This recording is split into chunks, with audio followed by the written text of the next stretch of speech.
a candle loses nothing by lighting another candle. It's an attitude that we need to embed in ourselves as people. I want you to also understand that you can never be without other people surrounding you or supporting you. Have you ever been told that you are not good enough? Not directly. How do I capture attention? And that's when I came up with the idea that maybe if I go on radio for 24 hours. So I came in on World AIDS Day at midnight. I went into the studio at Pockets Hill and I left the other midnight. So it was a whole 24 hours by myself, making sure that we were passing on the message to do with HIV and AIDS. The one, the only, ImeTheFinest! The #1 platform to share your stories, wisdom, and purpose. Hello, Wisdom and Purpose family. Thank you so much for wisdoming and purposing with us. ImeTheFinest here. This is Wisdom and Purpose with Ime, where we help you and more wisdom become happier, healthier, and more wiser as well, sometimes more healed. So the guest that I have today is a very special one. He started broadcasting before I was born. He mentored most of the top broadcasters we have here in Zimbabwe. He quit aviation training to pursue media. Well, I'm talking about Leander Kandiero, LeeKay, the captain. He's currently the station manager for Power FM. Boss LeeKay, thank you so much for coming. I think, great intro. Thank you very much. Except for the last part, I'm always saying to my team, I never want to be referred to as boss. So that's why I chuckled when you said boss Lee. But it's all good. But why? But you are the boss. I think for me, boss means different things. I look at myself because for the bulk of my career as a broadcaster, I was known as LeeKay. And even my children sometimes refer to me as LeeKay. So it's kind of funny, not just boss, but even when somebody refers to me as Mr. Kandiero, which is what they do now because I sit in offices. I struggle with that also. The time I get into the media space, I was working with the biggest people. So it was difficult for me to say, you're Trevor, I want to do this. So sometimes we end up saying Mr. Kandiero. Sure. Of course, of which some of the journalists and the media personnel, they don't want to be given those titles. They just want to go with their name. I think it goes with the territory. This is how we operate in the media industry. It's first name basis. And some of us even had AKAs when we were still on air.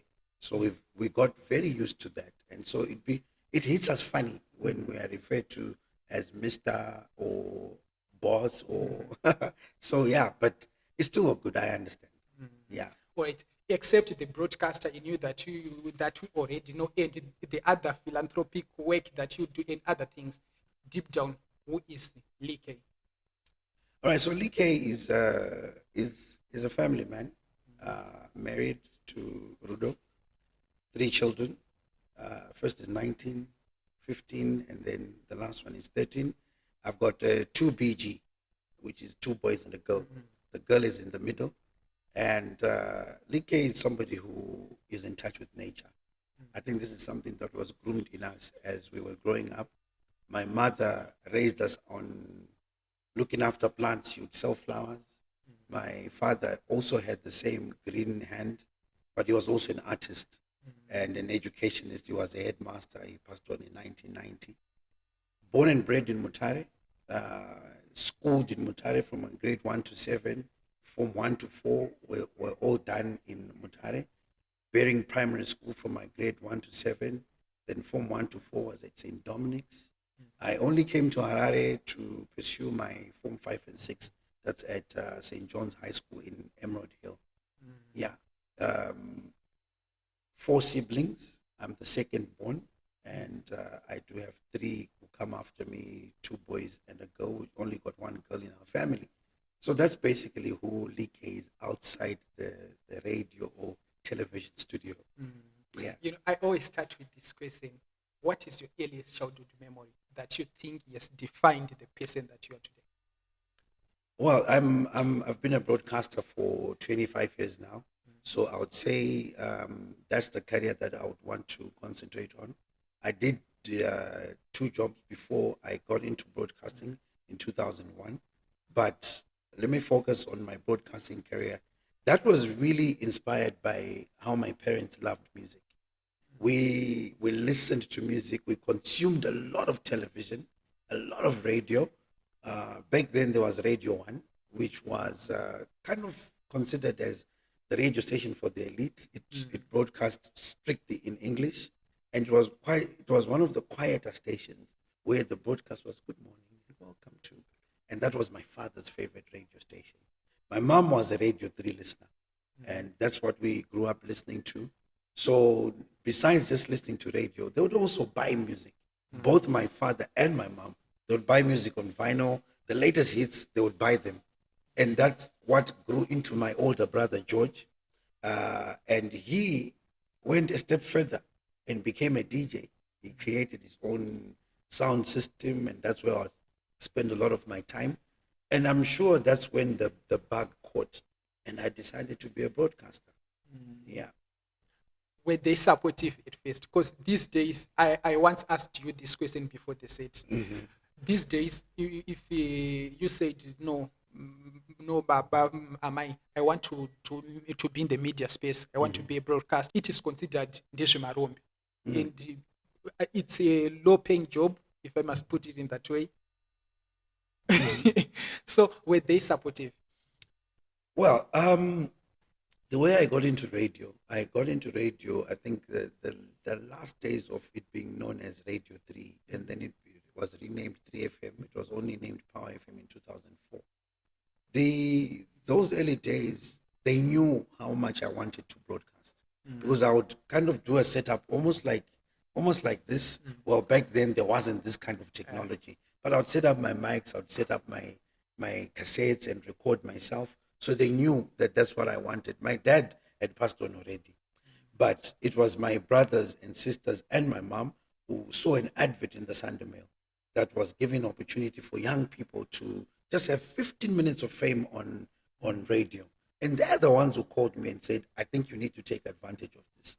So in a nutshell, yes, my family has always been supportive from day one, and they are still very supportive. So it started from an early age. They knew what I wanted, and they're the ones who actually pointed me in the right direction. Well, then let's talk about, before you get into the media space, you was trained into tourism and hospitality, if not mistaken, in that industry. Absolutely. Yeah. So talk to us about that whole journey, and what was the turning point when you realized that I now want to take this route, and also, was it something that you chose for yourself, or you was forced to say, no, go and study tourism and what? So my parents I would describe my parents as what the young people would consider or describe as woke. They knew what time it was. They would give us the space to be ourselves. Wow. So for me, I knew at a very tender age what I wanted to do. It was either tourism or journalism. So, and I did pursue tourism straight after my A-levels.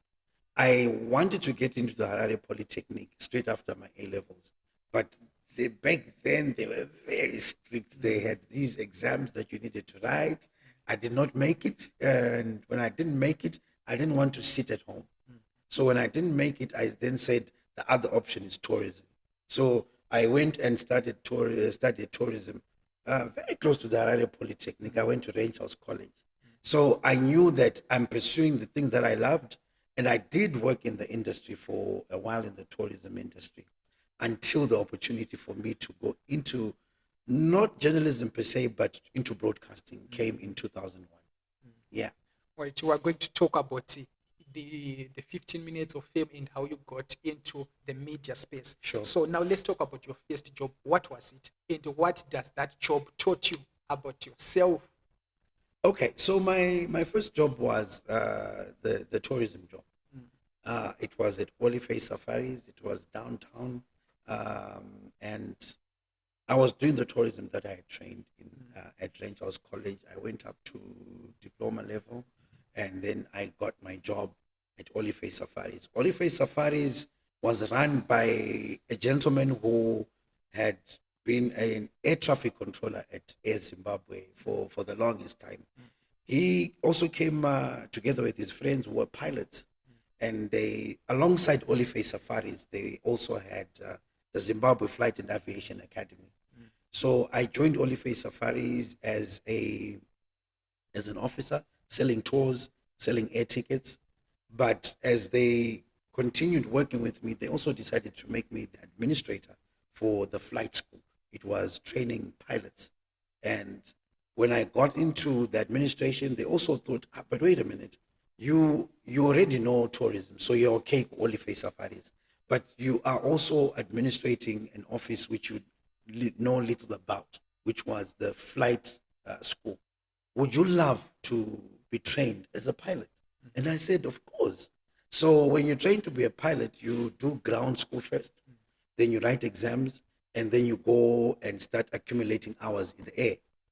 Unfortunately for me, because, well, it was time allocation, and I'm not too scientific. There's a lot of mathematics and science when you're doing aviation school. There's meteorology, there's a lot of physics. I'd never done physics.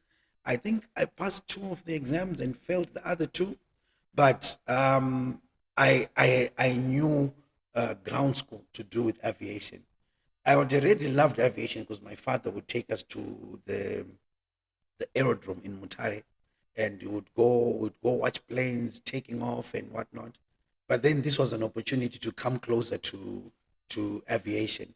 That's when I decided to call myself the captain. And so when I call myself the captain, it's not just captain of broadcasting. I know a little bit about aviation. So that was my first job, Olife Safaris and Zimbabwe Flight and Aviation Academy. That's when I then moved to MedSure Healthcare. It was a totally different industry. I was now doing marketing. And I see now that the company has really grown, but this is a company that the owner and myself started in his veranda. I think it was called Royd Diagnostics, first of all. I remember going to the bank to register the company and everything, but now it's grown. It's got hospitals now, it's got pharmacies, and they're doing quite well. It was MedSure Healthcare, yeah. So those were my first 2 jobs. What did you learn from all these jobs about yourself? Well, about myself, I still knew that I wanted to be a communicator. That's where I went into marketing. I had not trained to be a marketer. Well, there was a bit of marketing when I did my diploma in travel and tourism, but not in detail. But I knew from just because I was in sales a lot at MedSure Healthcare, I knew I wanted to be a communicator. I knew I wanted to make an impact in society.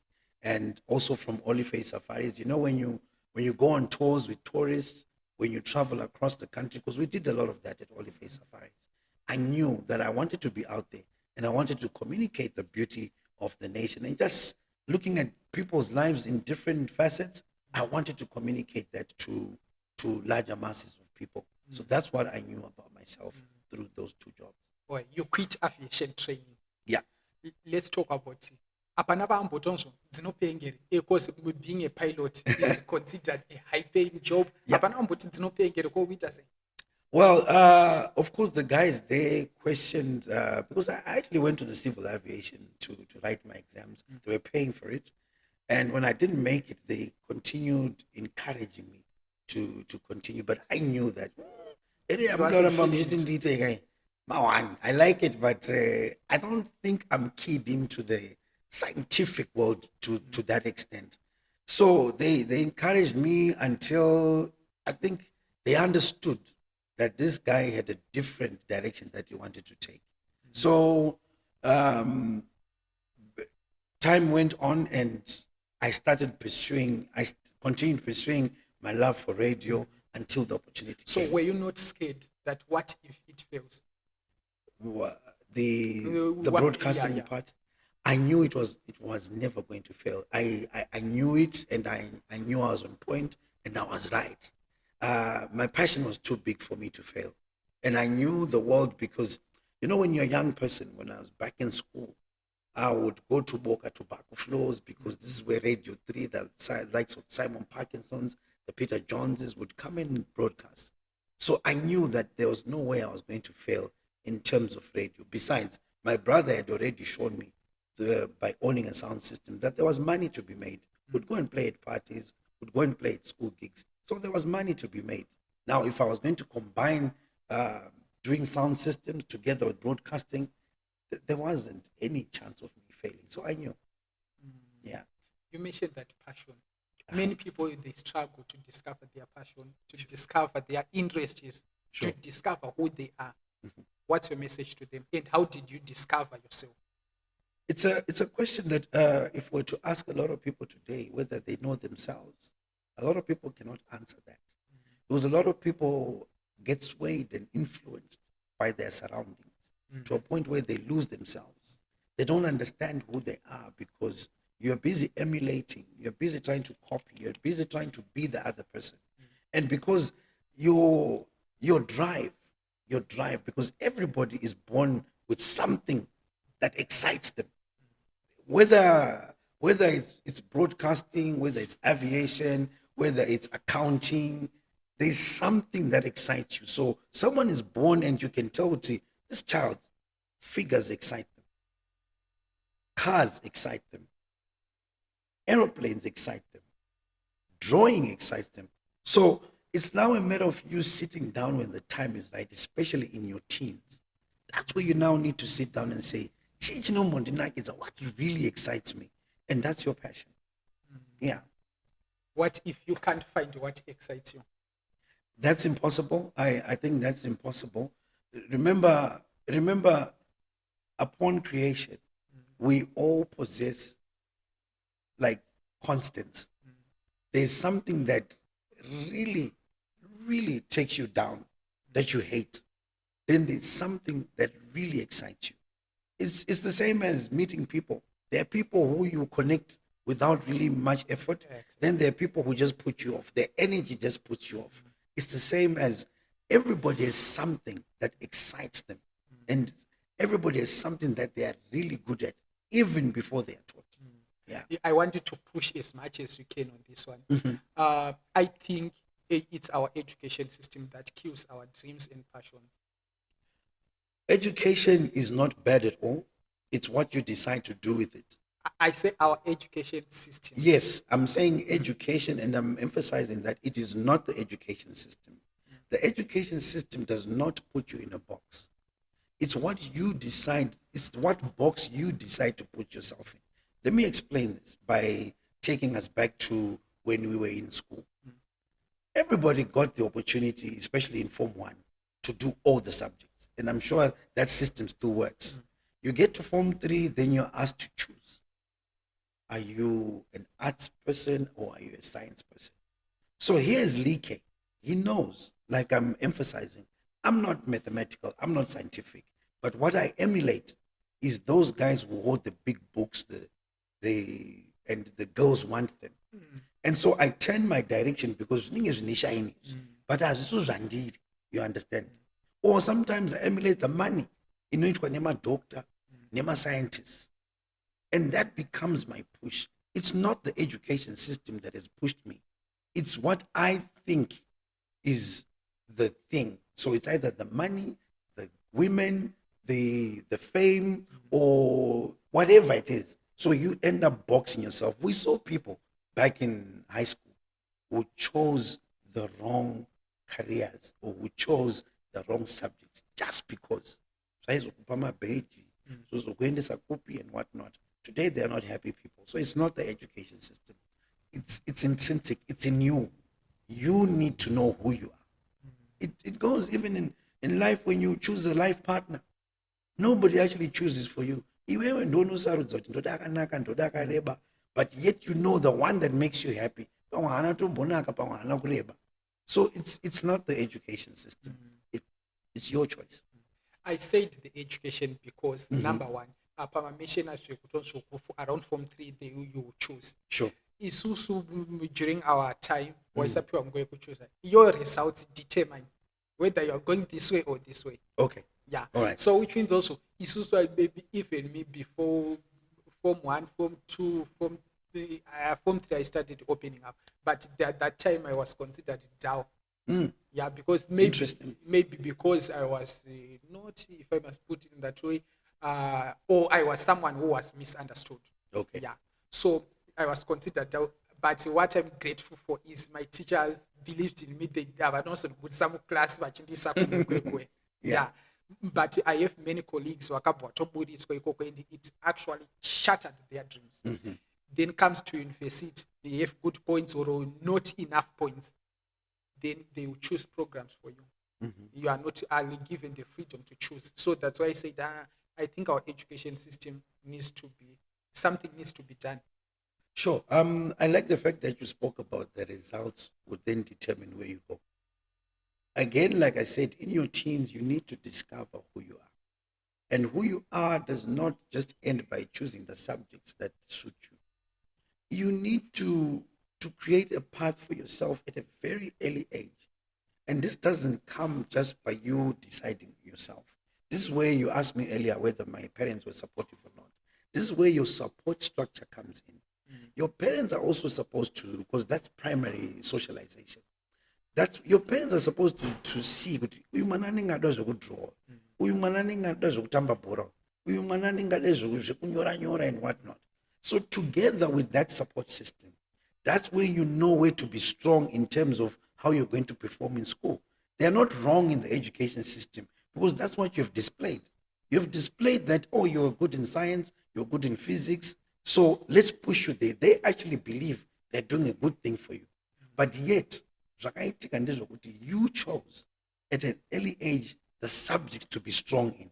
But if you knew who you were and if you knew what you're happy about, you would be strong in the subjects that would push you to the direction that you're supposed to be. So making choices at a very early age is very critical. Yeah. All right.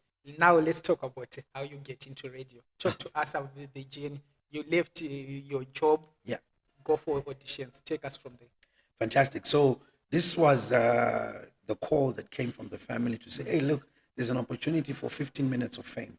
Back then, we were listening to the likes of DJ Munya, Peter Jones, Titsima Warire, names that probably you wouldn't be familiar with, but those were the guys who were really hot then. There was also Sophie Chamboko. So there was a competition that you needed to enter. It was promoting a soap. The soap is no longer on the shelves, so I think it's okay. It was called Fantasy Soap. So you needed to buy soap, attach the rappers, and answer a few questions. I did that. Back then, I also didn't believe in competitions. I thought, but I did it anyway because I was passionate about radio. Long story short, they responded and they said, you've made it to the short list. And I was supposed to come and record at Shared Studios. So we were recording in twos. And I remember I went with a lady called Ashley Chanakira. So when we got there, this was a studio full of people who I knew. You know, like my heroes, my broadcasting heroes. DJ Munya Mulimo is there. Sophie Chamboko is there. The late Kelly Rusike is the one on the engineering desk. Peter Mparuta, Delani Makalima. They're all in that. How was the feeling? That feeling was the most scariest feeling ever. And when we were outside, we had discussed with Ashley would start. So it was going to kind of like calm my nerves. But when she got into the studio and saw all the desks and the faders, she chickened out and said, Chitanga iwewe. It was at that moment, which is where I always speak about choices. It was at that moment that I decided, and I said, you know what? None of these people is related to me. I'm not Amazangu Mono. So I just closed my eyes and I said, I'm going to give it my best shot. And that's what I did. Long story short, again, over some months, people were still recording. This show would be on air, 3FM, every Sunday, and then we would listen to our recordings and people would vote. People voted, and the end result after a few months is I came out tops. I was number one. Number two was a lady called Sharon Pedzisai. Number three was a guy who I then joined radio with. His name is Brighton Chitana. He was known as the mailman back then. So when we won, Tsitsima Ware, the station manager then said, hey, look, guys, I saw your names in the newspaper. You guys made it on a radio show. Would you like to join radio? And that was the beginning of my journey back in 2001. Yeah. Well, talk to us about the 15 minutes of fame. What was it? So the 15 minutes of fame was you're actually presenting on radio. So you had to choose 4 songs that you needed to back announce, you know, like a proper presenter. So you needed to choose the 4 songs, and then they'd give you the time to say, cheetah presenter. It was a 30-minute show. The other time was for the competition, and the other time was for other segments. But 15 minutes belonged to you, the rookie. Now, someone who'd never been on air.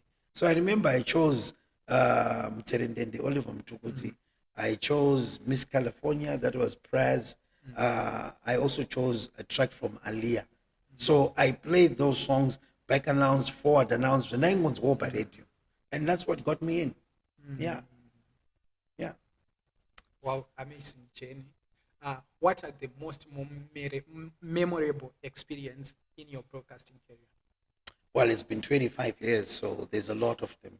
There's a lot of them. All right, before we talk about that, Yeah. talk to us about your first day or your first time on air. So my first time on live radio, because remember, this was a pre-recorded. The first time on live radio, 3FM had moved to Gweru. The rest of the presenters had moved to Gweru. We remained at Pockets in Harare, myself and Brighton. And then the first time we were asked to go live, imagine, was the drive time, because they were supposed to be maintaining the studio in Gweru. And we were just thrown into the deep end to say, today you're doing drive time, 3 to 6. And boy, what an experience, because we then did a dual presentation. I remember Peter Jones calling and saying, guys, we listened to you. It was not bad, but we can't tell who the stronger one is because you're doing a dual presentation. So from next week, you guys do the shows on your own. This one will do this week, the other one will do the next week. But our very first time on air as presenters was on that drive time. It was nerves, it was excitement, a bit of mistakes, but I think we held our own. Yeah. How did you dealt with those mistakes? Were you aware that I'm making mistakes, or you wasn't aware? I think every time you make a mistake, you are very aware. It's how you deal with it. So we were waiting for our superiors to tell us, but fortunately for us, they were not too hard on us, because they also felt that they had thrown us in the deep end. So, but you work on your mistakes. I'm always saying that your best critic is not your boss. Your best critic is not the person who trained you. Your best critic is yourself. You need to be honest with yourself. So you have to self-introspect and say, where did I go wrong? So we use those mistakes to catapult us to the next level. Yeah. All right. Now you are in the media space. Sure. Did you get training for media? We did. Except the in-house training. I mean the outside. No. I went into the media before I got trained. I then got trained in media works while inside the ZBC, and I'm still learning up to now. Yeah. What are you still learning? Because now I was about to say you are, I can say, for a lack of a better way, they say a man who knows it all. Because in 25 years, it's not a joke. There's no way anybody can ever know everything. So currently, like you're asking me, and this is like formal education, I'm actually studying for my BTech at the Harare Polytechnic. That's my BTech in mass communication, because that's my passion. That's what I've been doing for the past 25 years, and I want to get better. There's new technology. There's new ways of doing media. So there's no way I can know everything. So currently, right now, I'm actually in my second year. I finish off next year. I'm studying mass communication at degree level. Why are you doing that? Because most of people, especially among journalists, some of the conversations that we have, especially from considering the radio side, because most of radio personnel, they don't like to be trained to get a degree, to upgrade to whatever it is, because they know that they are good. Actually, they are very good. So why are you doing it? And especially our training institutions, some of them are not training us the new the technology that are governing the media space now. Okay. So let me start from where you ended. The BTech degree that I'm doing right now actually considers all that. The likes of AI, social media, new media, they consider that. It's part of the training. Why am I doing it? It's because when I then ended up on radio, Timawari is the one who turned me into this direction. When I went on radio, because remember I was doing sound systems, I just wanted to be the club DJ. I wanted to be popular, make a bit of money, get the girls and everything. That's what I wanted. I'll be very honest. I was young. I was 20. So that's what I wanted. Until Titi listened to one or two of my shows. She called me in the office and she says, "You know what, Leander? I've been listening to your shows. Do you know that radio is bigger than what you're doing? You can change lives." And that hit me. It has stuck with me. So when I eventually then got into radio, 5 years into radio, I then made it a point that I really wanted to impact lives through this opportunity. I think politicians, church people, they crave to have the numbers that we always have when we open our mics. We speak to millions anytime we open the mic. So I saw the power in radio and I said, I'm not going to end just playing music. So which is why I always pursue to make myself better.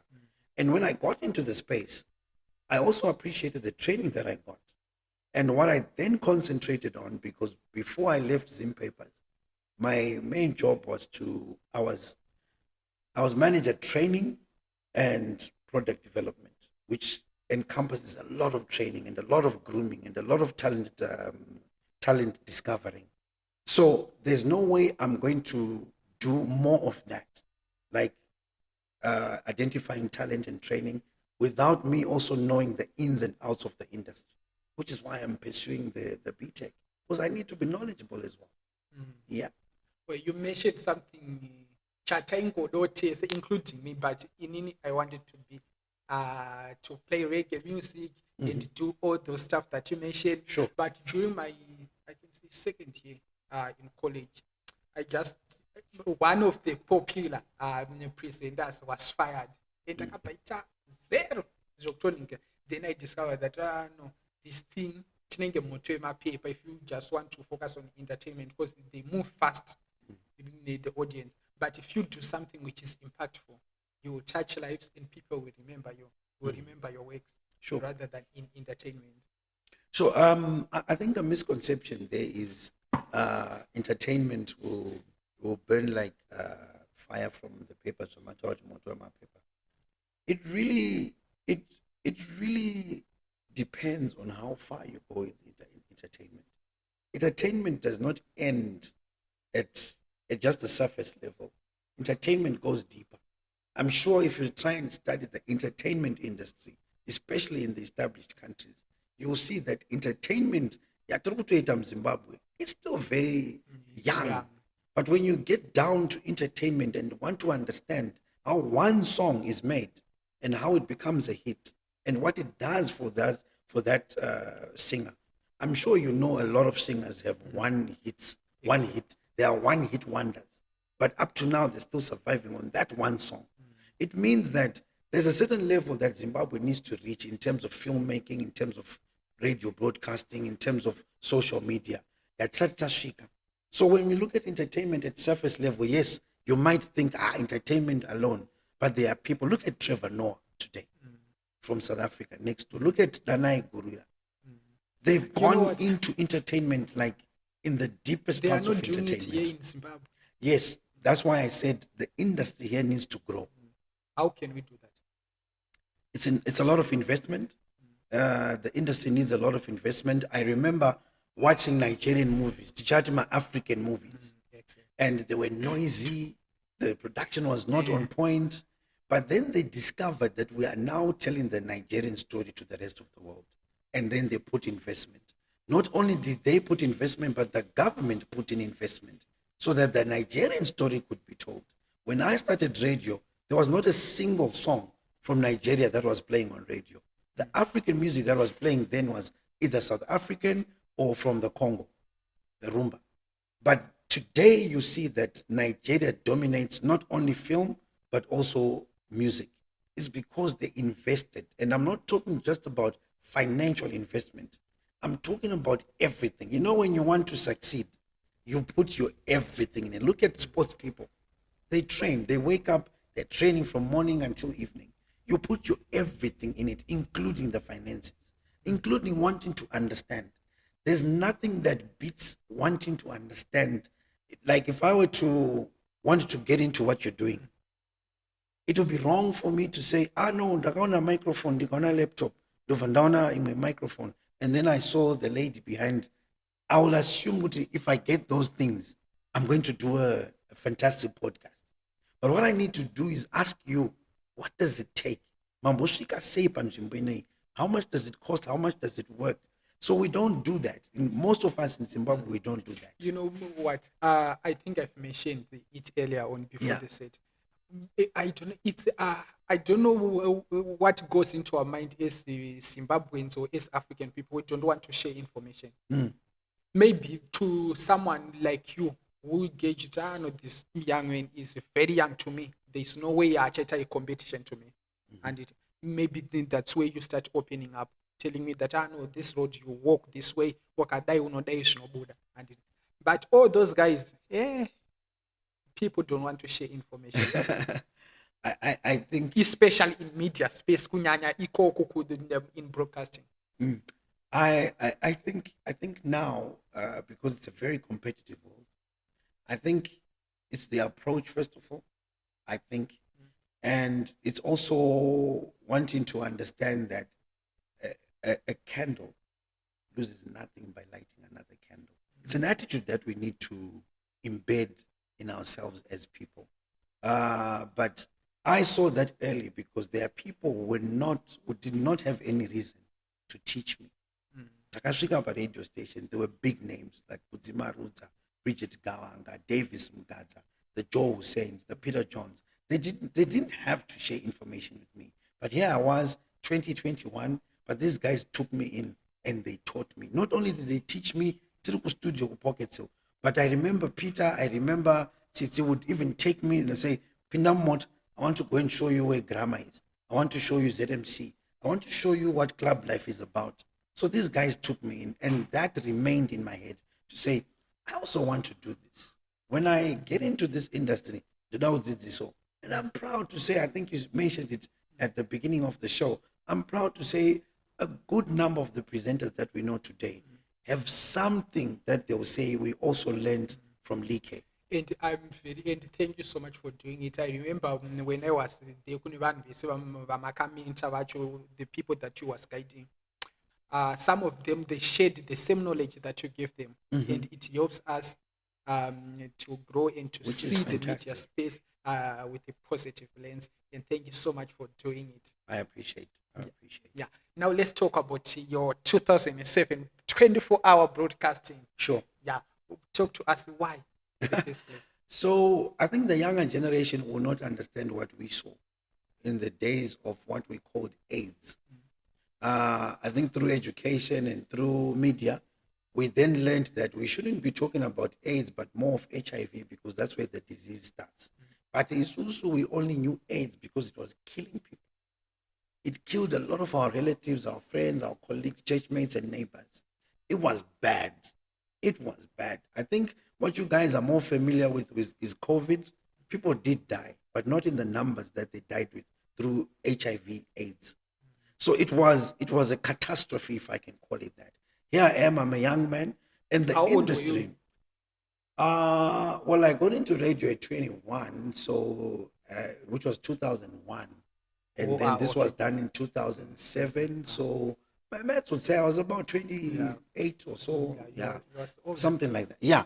But I saw that there was a gap. I saw that there was an information gap. Not only an information gap, but there was also no medication at that time. And I'd been trained by the National AIDS Council, SAFAIDS, about HIV and AIDS. But then I thought, what can I do to make people sit up and really consider changing their behavior?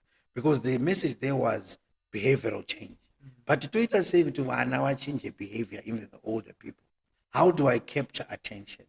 And that's when I came up with the idea that maybe if I go on radio for 24 hours and also appeal to whoever can donate medication for 24 hours on a dry fast, maybe people would turn attention. I'm sure if we had done that in this age, it would have gone viral. Then we didn't have Facebook. We didn't have all these social But media radio was the platforms. thing back then, man. Yes.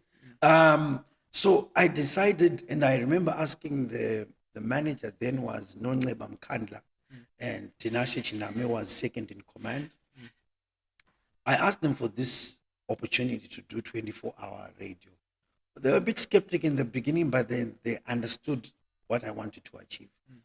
It was brought into a meeting. I remember my colleague saying, no, and I remember Tinashe Chiname saying, boykana kwacho ikoko ndo patone nyaya papa. One boykana, they would want to see kuti anopedza 24 hours sure. And he was very supportive. That's Tinashe Chiname and Nonxeba Mkandla. So I came in on World AIDS Day at midnight. I went into the studio at Pockets Hill and I left the other midnight. So it was a whole 24 hours by myself, making sure that we were passing on the message to do with HIV and AIDS. Yeah. No food, no water. Nothing. Where did you get that energy from? I sometimes part of me tells me that some of the things that we achieve in life, we were meant to achieve. Because you can't explain that kind of energy. And today at 47, I can't explain that kind of madness because I don't see myself being able to do it.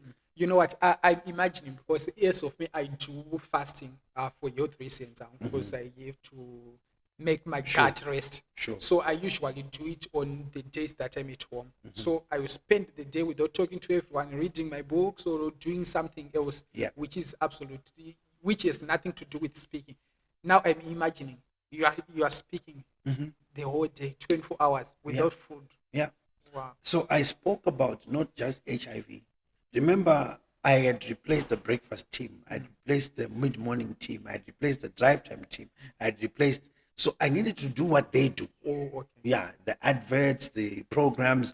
I needed to do what they usually do. In addition to preaching the word HIV, right? So I'm really speaking for the whole day. I got a bit weary and tired and hungry around 9 p.m. But I remember the Minister of Health then was Dr. David Barrinyatwa. He was one of my guests between 8 and 9 or 9 to 10, I don't remember. When he came in, he told the manager, then Nonxeba, to say, tell Kandiero, I do not want to be referred to as Dr. Barrinyatwa. For today, I'm DJ David. I remember just saying it once or twice because I didn't doctor Duati DJ. Yeah. But what it did for me, this was almost the highest level of health authority in the studio with me. So it gave me the energy now to continue from 10 until 12. So when he came in, it boosted my energy levels because I was almost sleeping and tired and almost thought of giving up. But when he came in to say, if this important man can come and be my guest for a whole hour, it means this is important. So it gave me energy to continue. And I did complete until midnight. Yeah. Talk to us about how dangerous HIV was at that time. Because it's also a music. Yeah. So HIV, I think for me, the most dangerous part is the major method of transmission, which is sex. That was the major method of transmission. Of course, we can talk about needles, we can talk about accidents where you mix blood, but it was through sexual interaction. And you know, everyone is doing that. Whether you're married, unmarried, everybody's doing that. And it was difficult for you to convince a married couple to protect themselves. It was very difficult. So this is how it then carried on. So almost everyone in that age where they could be sexually active was in danger. And because knowledge yanga ichiri shoma and mishonga yanga ichiri shoma, HIV, it would then progress into AIDS. And you know this is about hitting the immune system. So the flus, the headaches, the coughs, whatever ailment that you have, whether it's a heart disease, would really hit you bad, would really, really hit you bad. So it was, like I said, it was a catastrophe. It was bad. Well, I had to ask you this. These days, young people, they are not scared of HIV. They are scared of pregnancies. Sure. Yeah. So what's your message to them? As a person who witnessed those? Well, I think it's a mixture of issues. And for some of us who lived through the worst parts of HIV, there are good things, there are bad things. Now there's lots of interventions from PrEP to PEP to ARVs. So this is why young people don't see the danger a lot. Because hawana kuona munhu ari kurwara semaonera takaita isusu. Hawana kuona vanhu vachifa zvatakaona isusu. But still, your health is your greatest wealth. Whichever way you want to look at it, whether it's HIV or any other ailment, kana wakarara uchirwadziwa, you cannot achieve a lot. So I want young people to make the right choices about their health. You know, now we have lifestyle diseases like blood pressure, sugar, diabetes. We also have cancer. And some of them are actually born out of lifestyle choices. So the same as HIV. HIV is still there. It's still there. And some, unfortunately, are progressing into AIDS because of carelessness. So I'm saying to the young person, if you want to enjoy the fullness of your youth, if you want to enjoy your adulthood, take care of your health. Be responsible. And there's no other way I can put it. Protect, jealously safeguard your health. Because in Dochin, chat out, uachieve mare or kuda, vana or kuda, kutenga ndege yako, kwenda kunze kwenyika, kana uchirwara, azvikwanisiki izvozvo. Yeah. You think you're walking all alone on this road, feeling the world put on you a heavy load. We bring you stories of the strength inside, a place to heal with nothing left to hide. Wisdom and purpose, hear the African sound, lifting each other up from solid ground. So tune in now and let your spirit shine. With ImeTheFinest, everything is fine. Wisdom and purpose with ImeTheFinest. Africa's children we save. Whoa. Wisdom and purpose with Ime. Have you ever been told that you are not good enough? Not directly. So recently, coincidentally, I was actually watching when I actually celebrated my 10th anniversary in radio. I made it a point that I celebrated because that's how much it meant to me. So I gathered a few friends, a few artists back in Greendale.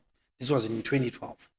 And Admire Chaderera, who happened to be my manager at Power FM, was good enough to be the MC. And I remember him, when I was watching the video, it was 2 days ago. I remember him confessing to say, when I was introduced to Leander as a young boy, I said to myself, because remember, I'm of small stature already, and I'm 20, I'm getting into radio, a big boys and a big girls game. And I remember him confessing at that 10th anniversary to say, I looked at this young man and I said, I don't think he will make it. That was the closest that I ever came, because I remember getting into one studio where he was recording something for the World Cup, and I'd been asked to do a voiceover. And he laughed and he said,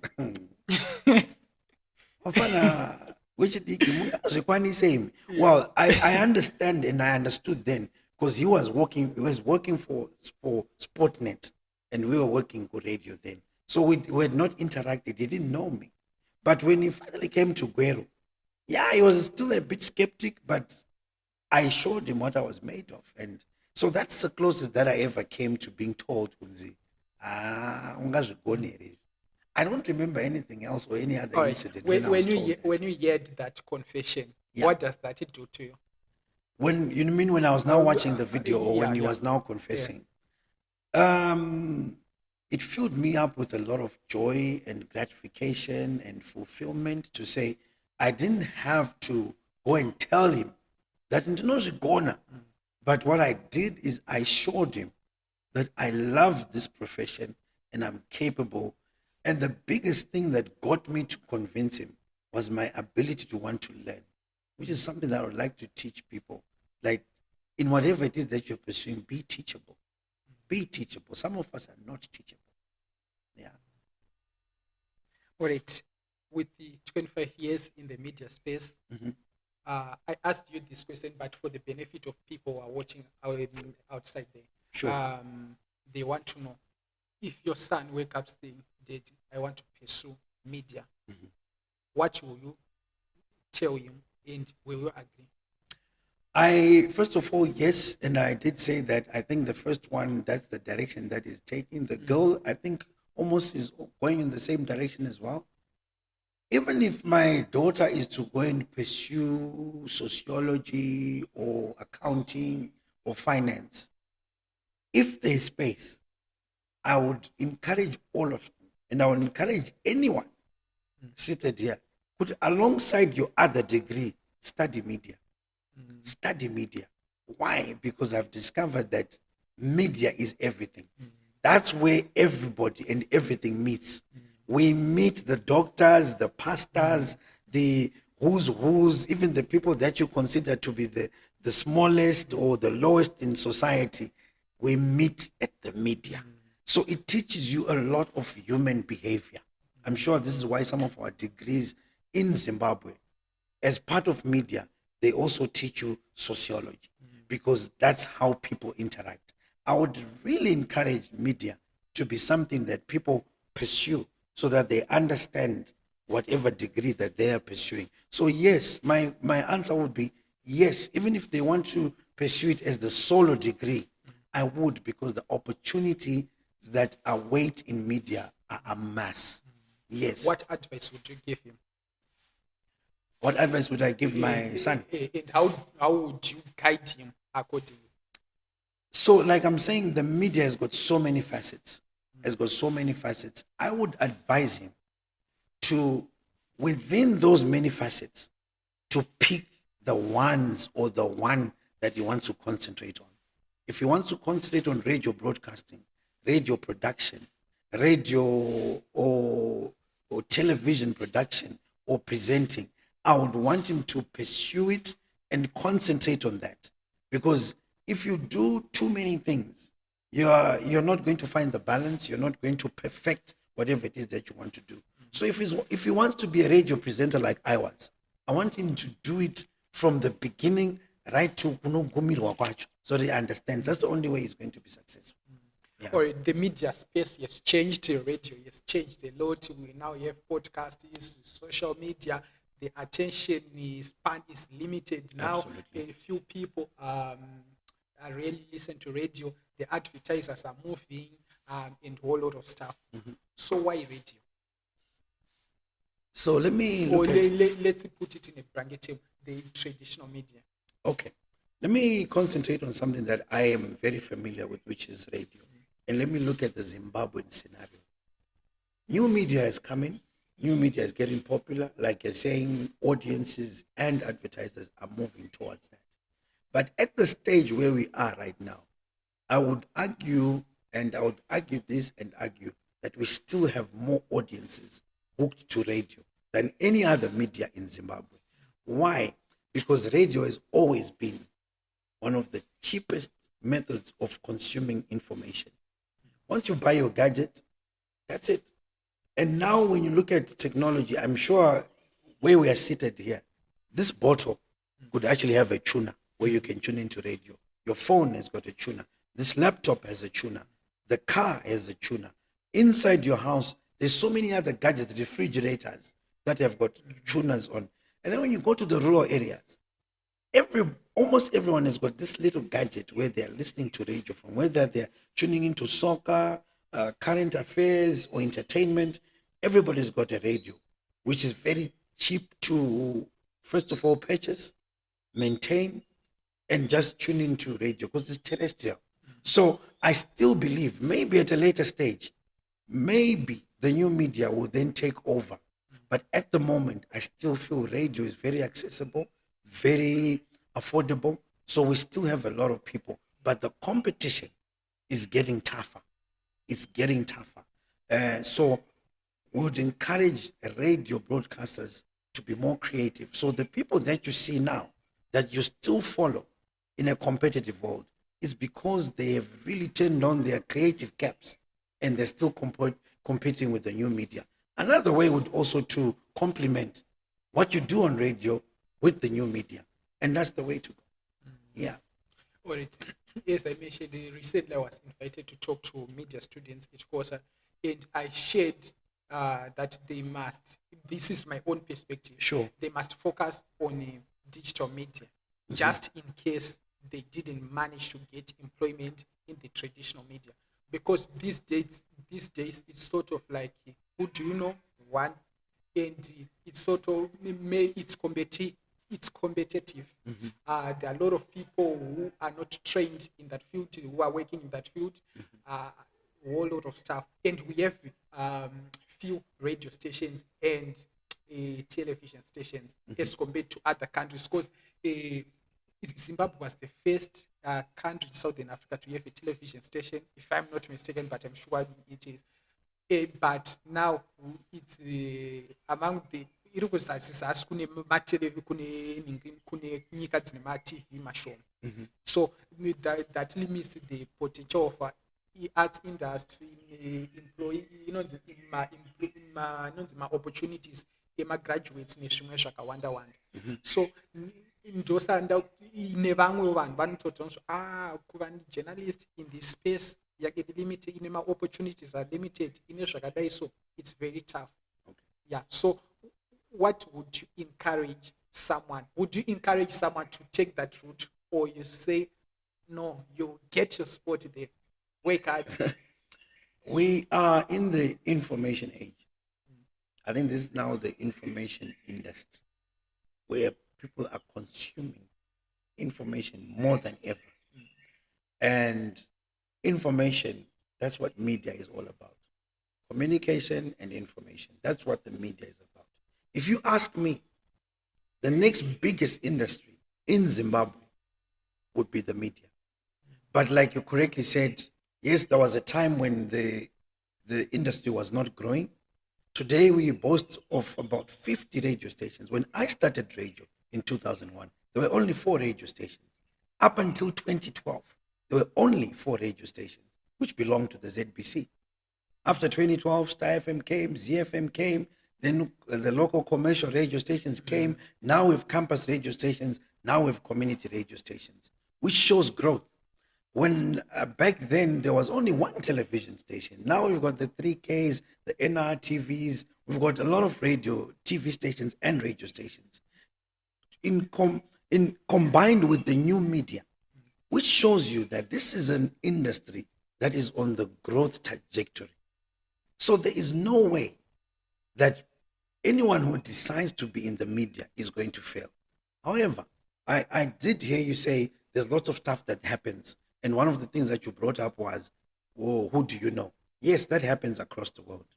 However, in the media and in anything that you do in the world, if you are good at what you do, people will notice. The space to play for the Premier Soccer League in Zimbabwe is limited. But there are people who have made it. It's very limited. I mean, there's only so many soccer teams in the PSL. When you go outside the country, Manchester United, it's also limited. But there are people from Zimbabwe, people from Africa who have made it. Why? Because they have excelled in whatever they do. So same thing with the media. Be good, be exceptional, be unique, be creative. We won't even need for you to come and apply.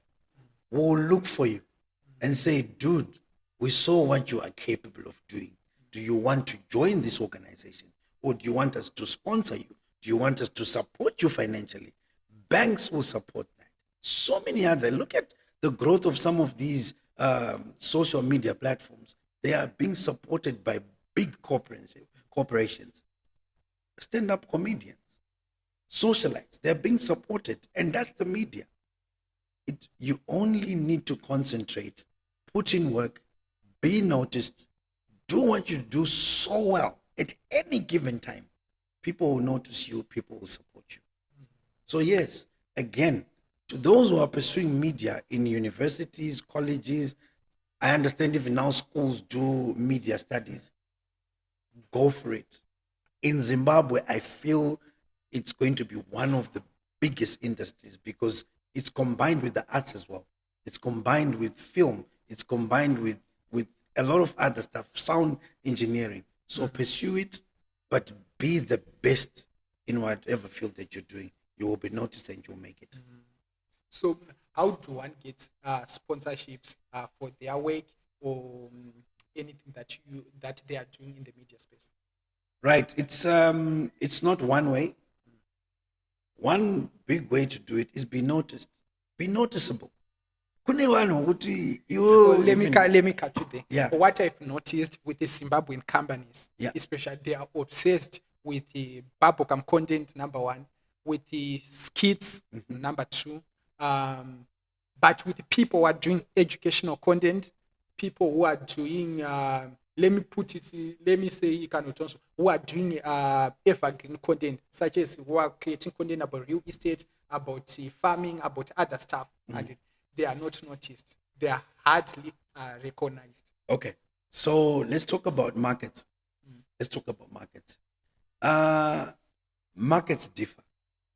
The people, like one of the things that I'm very passionate about is the environment, climate change issues, sustainable living issues. The market there is not a mass market. It's not a mass market. But I will tell you, at one time I was a climate change icon for the British Council, together with Minister Nema, Alexio Kawara, and Albert Nyati.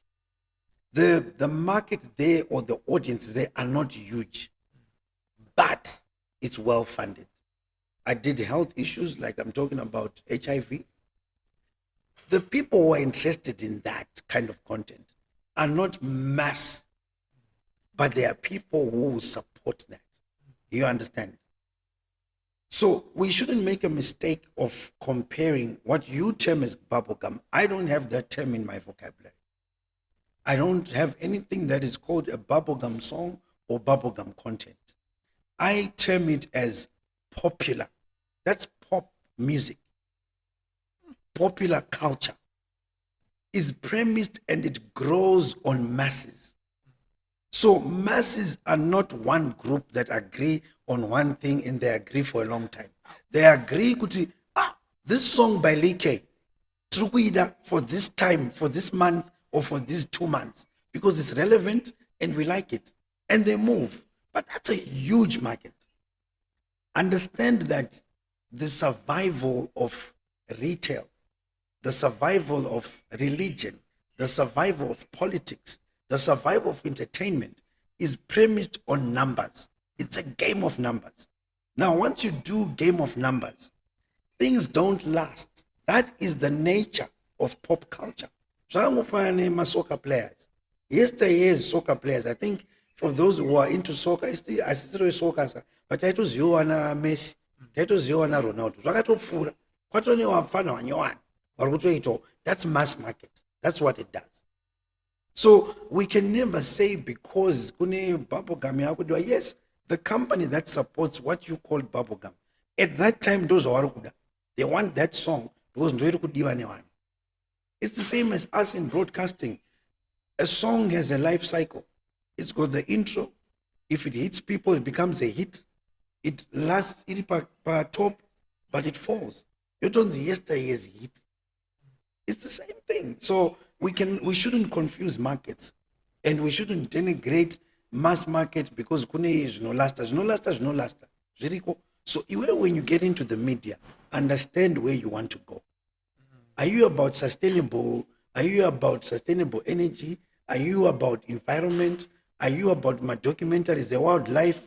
There's a market for that, and there's people who support those different things. Unfortunately, we are running out of our time. Sure. So what keeps you going? What keeps me going is the results that I see. What keeps me going is the results that I see in my 25 years. When I turn on a radio station, and when I listen to somebody who came through my hands, that keeps me going. To say, I think, can I KVG? Then I say, when I listen to Patsani, I say, they. When I listen to people on Power FM right now, when I listen to Kim, when I listen to Butterfly, when I listen to Diamond FM, I was the founding station manager for Diamond FM. I see it doing well.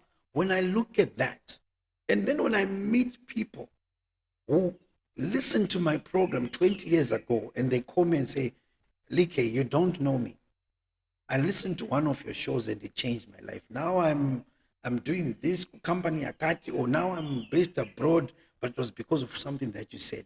So what keeps me going is the positive results, the positive impact that I know in my 25 years in the media I have put into some people. That keeps me going. Was there a moment where you was like, no, I'm giving up? On media? No. I could have given up on working for certain organizations, yes, because ndindaona kuti kwandoda kuenda nekwadoda kuenda zvinenge zvatisiyane, but never on media. And I know this is till the day that I die, I'll always be a media person. All right. Before we close, I want you to look at that camera and read a letter you would write to an 18-year-old Leander Kandiero. Less than 1 minute later. Okay. At 18, I wasn't on radio yet. So as I write this letter to you, I want you to make the right choices. At 18, you're old enough to make the right choices. When I talk about choices, I'm talking about career choices, choices of friends, choices of your lifelong partner. I want you to concentrate on making the right decisions. I want you to also understand that you can never be without other people surrounding you or supporting you. I also want you to understand that you are going to have to support other people, because where you are, a lot of people also contributed to what you are today. So I want you to understand people. I want you to appreciate people. I want you to appreciate making the right choices. Most importantly, I want you to understand where you came from. I'm not only talking about your parents or your siblings. I want you to understand that there's a divine creator who gave you gifts that you're supposed to explore. So I want you to understand and always give praise and thanks to the big, mighty God that created you. I think that's what I'll say to the 18-year-old. So powerful, so touching. Thank you so much for doing it. As a tradition, we have what you call the final 5. I'm going to ask 5 questions, then you answer them as short as you can. Okay. Yeah.